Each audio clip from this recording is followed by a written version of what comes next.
Coogs House. Houston is just up the road in Dallas looking for a pair of wins to get to the Final Four. But they got to play Duke on Friday. What are the keys to taking down the Blue Devils? You are Locked On Coogs, your daily podcast on the Houston Cougars, part of the Locked On Podcast Network, your team every day.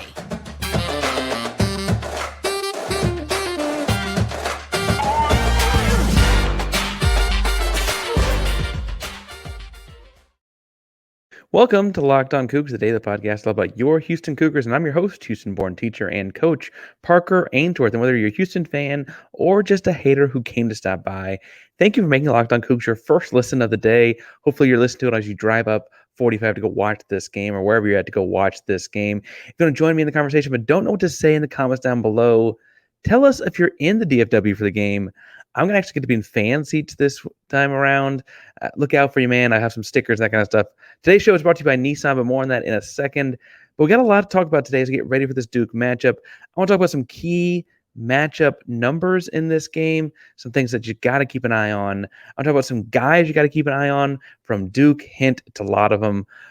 But first and foremost, I want to talk about a handful of keys to victory here for the Houston Cougars. After watching a couple games, okay, was their tournament games and one of the Carolina games, don't hate me, but I watched a couple games from Duke to try and get ready to talk about what they were going to do this weekend. Also try to fit in some stuff on who an Elite Eight opponent would be, but I don't get too far ahead of myself down the road. Got to take care of the first things first.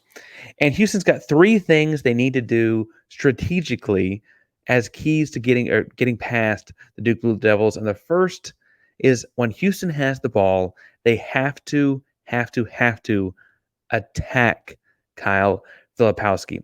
In the 34 games he's played this season, he's had 4 or more fouls in 15 of them. When he's in foul trouble, he's a very, very different rim protector against 7-footer, kind of their center, kind of their power forward.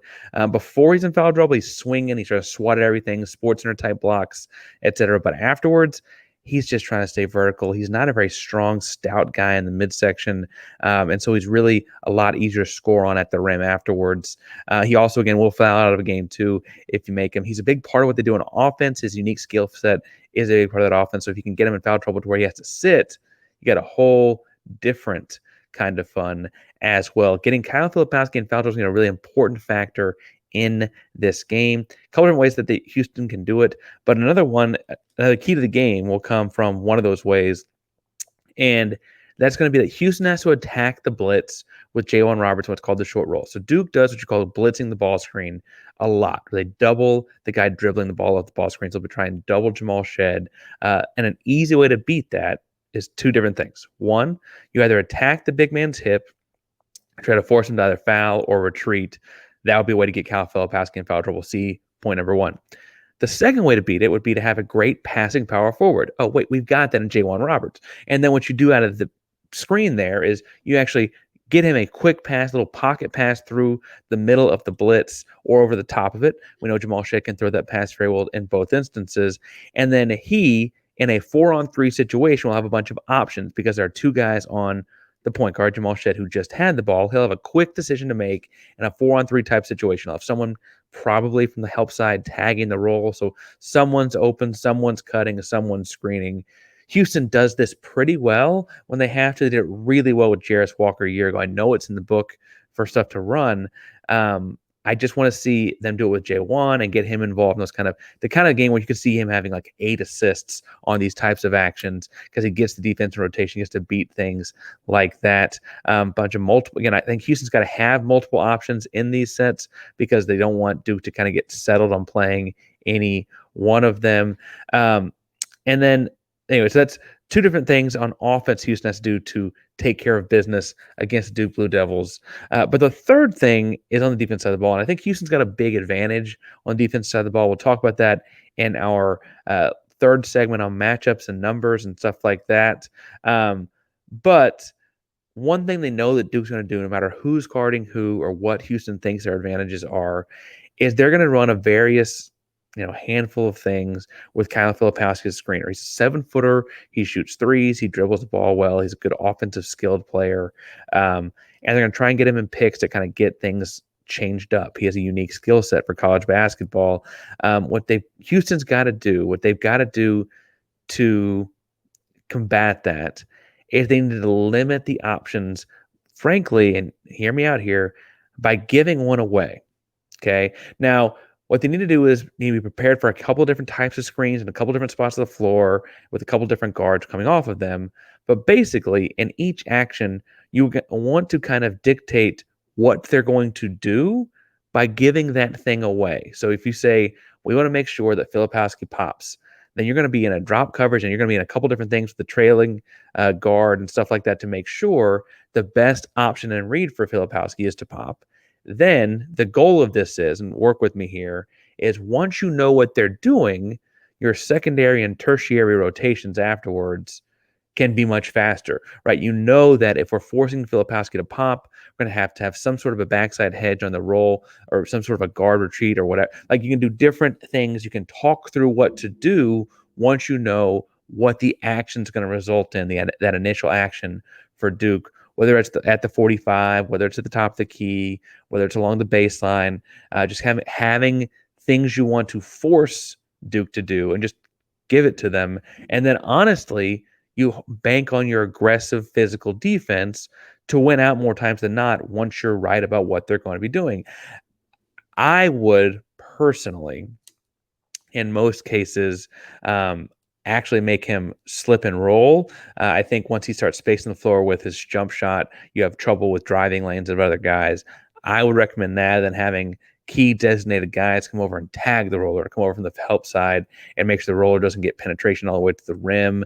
And then you can kind of say, okay, in this instance, we're going to make sure we help from this spot to tag the roller. And then you have talked through your rotations and stuff out of that. I understand that, again, giving things away is kind of antithetical to what we think of as good defense. But the truth is that what you're trying to do is dictating their options. Think of it like in football. A defensive end is going to take the quarterback on the zone read option, not because the running back's not potentially more, or just take the running back or whatever, not because the other guy, the quarterback's not more dangerous if it's Michael Vick or whomever, but because then he knows the linebacker behind him says, okay, my defensive end has the C gap, so I know that that's accounted for. I have to go play this other thing once I see this play starting or whatever, right? It's that same kind of action happening in milliseconds on basketball defense. And these are the kind of high-level things we know that Houston talks through and how much they study and how much they talk through the pick and roll and all different aspects of the floor and off different spots for all different types of players. Filipowski is unique, but he's kind of the center of all three of my keys because of that. I do think Houston's got advantages and ways to beat him, but he's the most unique player, frankly, in some regards, in this regional. And so Houston's got to be ready to attack him. Again, my three keys are that they got to attack him when they have the ball. Houston's got to find a way to attack him, get him in foul trouble, because he will do it. When Duke blitzes ball screens, one of the ways would obviously be to get him in foul trouble. But the second way is to make sure that you find J1, turn him into a passer, let him kind of be a point Roberts for the time being on the short roll. And then defensively, got to make sure you're forcing Filipowski into something you're prepared for and then execute the thing you're prepared for. I think Houston's got a real good shot to win this basketball game. I think, frankly, a lot of things are working in their favor. Weirdly, one of the things this weekend will be depth for Houston. Houston actually might be deeper than Duke. I want to talk about the threats that Duke has and some of those matchups and how that might be the case in a second. But first, as we look ahead to more March Madness, we got to talk about our buddies over at Nissan, because this week's March Madness bracket highlight is brought to you by our friends at Nissan. Each week, we're picking one team that stands out, a team that's pushed it farther than the rest. Just like any of the 2024 Nissan SUVs, these guys are able to take it to the next level. I'm going to look at the NC State Wolfpack. Now, I know that drugs up bad memories, but the Wolfpack are obviously this week's Nissan Rogue. This team is absolutely surprised us all with a powerful performance in their first two games of the tournament. Wins over Texas Tech and Oakland have set them up to play Marquette in the Sweet 16. They say they say win, go Rogue, and that's exactly what the NC State Wolfpack have done here. Take the Nissan Rogue, Pathfinder, or Armada and go find your next big adventure. Shop NissanUSA.com. All right, one other new buddy we've got here is our friend Manscaped. Now, this was brought to you by the spring cleaning champion that is Manscaped. This season, make sure that the man in your life grooms his carpets and his drapes with the leaders in below-the-waist grooming. Have him clear out that winter bush with Manscaped Lawnmower 5.0 and watch his confidence bloom like the springtime flowers. Embrace the season and have him join the 10 million men worldwide who trust Manscaped with their cleanliness. Go to manscaped.com, use code LOCKEDON for 20% off and free shipping. After using Manscaped, I can say that you understand what it's like to be clean and taken care of. They introduced the season's MVP, the Lawnmower 5.0 Ultra this year. And whether you're looking to craft your signature look or clean up that neckline, they got all kinds of different tools for the job. Again, 20% off and free shipping if you use code LOCKEDON at manscaped.com. That's 20% off and free shipping with the code LOCKEDON, LOCKEDON, at manscaped.com. Nothing like a little spring cleaning inside the pants. All right, so I want to talk some about the Duke threats in this game. And spoiler alert, it's the entire starting five. Duke is unique in that they really only played about 6 deep this season for the majority of the season. But one thing that's interesting for Houston is that Caleb Foster is apparently hurt. John Shire told reporters that bench guy, key reserve, Caleb Foster is out. Only have one other guy besides Foster that even averages over 10 minutes per game. Foster was at 25 and a half minutes per game. No other player that did not start was over 11 and a half. They only have one guy over 10 besides Caleb Foster. So their starters are just their guys. It feels familiar in some ways. Now, could there be some gamesmanship? I guess, but I'm not banking on it. I don't think you'd go that far. Biggest guy to keep an eye on is going to be Jared McCain. I mentioned Kyle Filipowski earlier, but McCain has been the kind of guard that lights up March for them so far. He's a freshman, 6'3" guard. He hit 8 threes against James Madison. He's averaging 14 points per game, 5 rebounds and an assist, but he's shooting 41.5% from three and getting over 5.5 attempts per game. That's high percentage, high volume. He does it off dribble, off movement. He gets hot streaks. He has 3 or more threes in 14 games, 2 games this season where he had 8, both JMU and earlier this season against, I think it was Florida State, as well as on his stat sheet. He also, for what it's worth, has 10 games of 1-3 or less, including a couple different 1 of 6 performances and 1-8 performance. So obviously he can be bothered. He is human. He and all of Duke will pull up from 3 on the fast break regularly, but he seems to be the best at it. So we got to have an eye on Jared McCain at all times. Yes, he's the TikTok star. Yes, he's got an NIL deal with a fingernail polish. And yes, he's got a bunch of different stuff going on that make him kind of more eccentric and stuff like that. But he can flat play. He's a really good shooter and frankly knows his role in this team very, very well.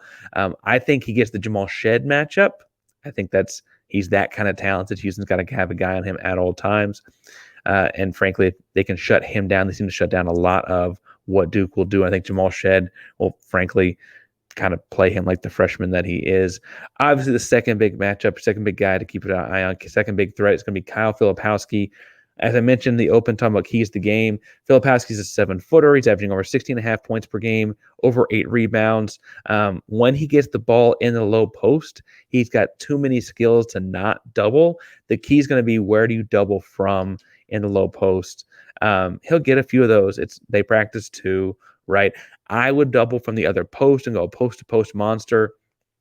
We'll talk about more of the other posts in a second.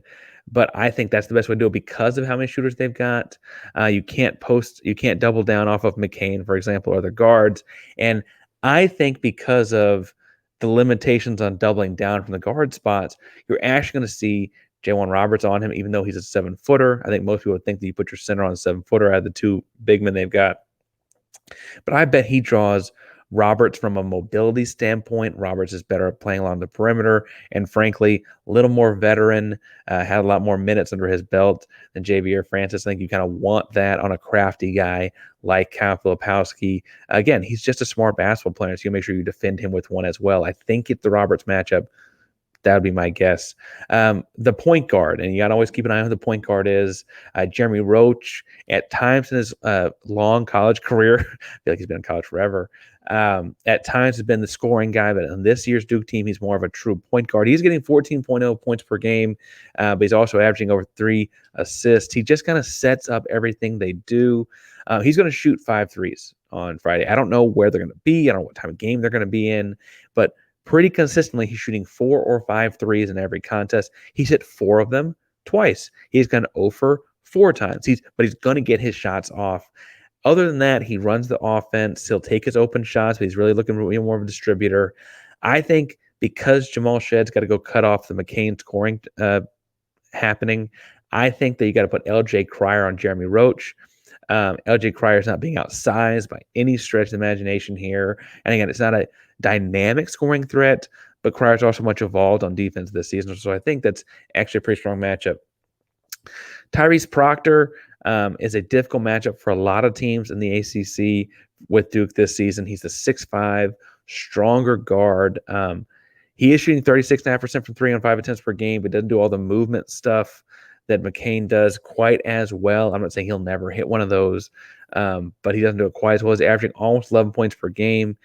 He got really hot a handful of times this season, like 6 of 7 hots, really, really hot. And then in other games, he's much more down to earth on his shooting. I think it's the Emmanuel Sharp matchup, though, from a size perspective of these guys in the backcourt for North Carolina. His length makes him the most difficult matchup just physically. He's not like the strong guy that Sharp is, but Sharp being a little bit bigger guy compared to LJ and Jamal, I think that means he can cover this. Also look to see Malik Wilson. They have him in as a guard spot or a wing spot. Also look to see Damian Dunn at this 3-4 spot some. I could see either one of those guys doing fairly well as well, but in the starting lineup, I think it's going to be Emmanuel. I almost said Amal, combination of the two. That'd be a really good basketball player. Mark Mitchell is the other big. Now, he gets 12 points per game on a lot of good, hard, dirty work kind of baskets. He's not a jump shooter. If he's dribbling the ball, you want to make him pick it up and make a decision because he's not going to shoot it, so the decision very quickly becomes pass if he's not close enough to get a layup or dunk. He is 6'8", which is a full 4 inches shorter than the other forward, Kyle Filipowski. I just think from a skill set perspective, he's going to be around the rim more. And so I would put Javier Francis on him because then defensively, I know I've got Francis also around the rim more.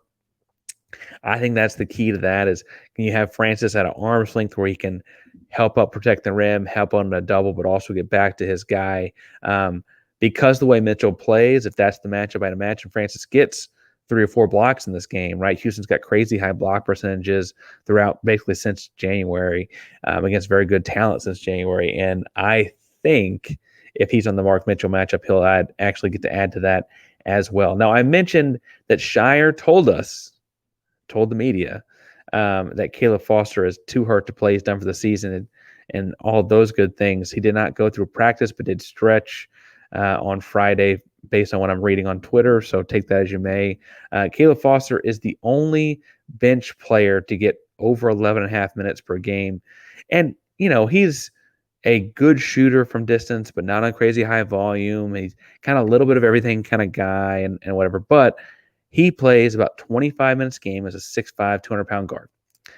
The next highest minutes for a bench player for them is 11.5 minutes from Ryan Young. Ryan Young is listed at 6'10" forward guard. I'm not super stressed. He did play Northwestern. I don't mean to say he's never played basketball before. He's a veteran of college basketball. But if Houston's got Duke relying on him, things are either going really, really well for us or really, really not. And I'm going to hedge my bets and say I don't think they're going to be going really, really not. So, that's the way that one's going to go as I see it. Again, I think it's interesting in this matchup with the threats that Duke has. Their starting lineup, all 5 guys go over 10 points per game, but they have a real dramatic drop off after that.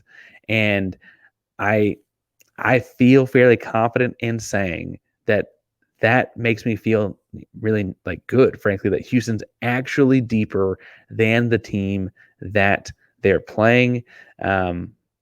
I'm intrigued. I'm excited. I think this would be a good thing. So I want to talk about what matchup numbers are worth paying attention to and what kind of trends you could see in the numbers in this game.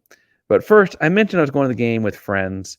And frankly, a lot of my friends don't necessarily live near me all the time. And it's always good to have ways to connect with them via social media. And Better Together's got this cool app where they're combining making picks and making plays and, saying who's going to get more than or less than XYZ stats, while also having a social media aspect and getting to interact with your buddies. Now, if your bracket's busted, but you want to stay in the game, we are going to introduce you to Better Together, the first cooperative daily fantasy platform where teamwork triumphs talent. And you can play with your friends, not against them. You pick more or less on real-time player stats, strategize with your partner or partners about ways to boost your odds and climb the leaderboard. So grab a friend and join the social daily fantasy sports movement. Download Better Together right now from the App Store and sign up using promo code LOCKED on for a free $5 entry into any NCAA basketball contest. Play with me on Friday night. Whole Locked On Coogs playing a bunch of different games over the weekend. Find your favorite host. Okay, that's me, but find your second favorite host and go play with them as well. Again, and remember the code LOCKED on because winning alone is fun, but it's better together. All right, so I want to go through some matchup numbers that I think are very specific and important to this game. And I don't mean to make games out to be super analytical number based. I'll get to that kind of at the end. But I think it's interesting that both of these teams are elite at something. Houston's got the number 2 defense in KenPom combined analytics. Duke has the number 5 offense, right? And that said, the ball will be fascinating to see who wins the chess match on that side, right? Who, frankly, you can probably tell by the whistle early on who's going to get the favorable, how the game's going to play out, right? Houston plays a physical brand of basketball, really shoves guys around. You see that play out on things like offensive rebound percentage, where Houston's just outside the top 10. Frankly, they were inside the top 10 for a long part of the season before JoJo Tugler went out.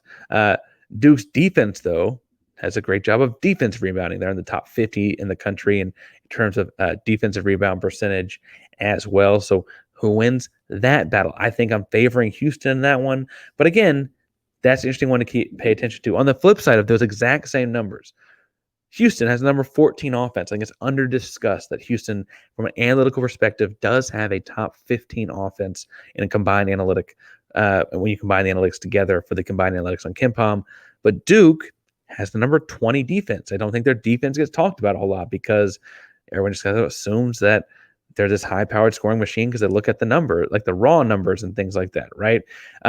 Similarly, when you go to those same rebounding percentages, I think of Houston's being a very strong rebounding team, right? One of the 70 best in the country at defensive rebounding, holding opponents at just a 31% offensive rebound number.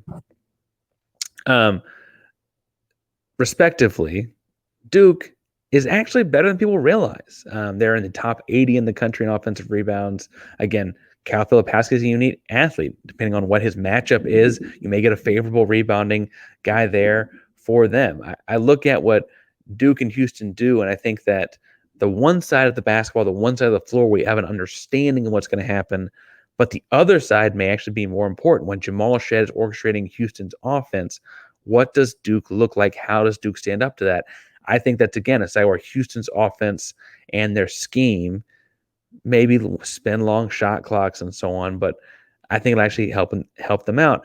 Both of these teams, not just Houston, but both of these teams play slow, at least in terms of possession length and total possessions per game.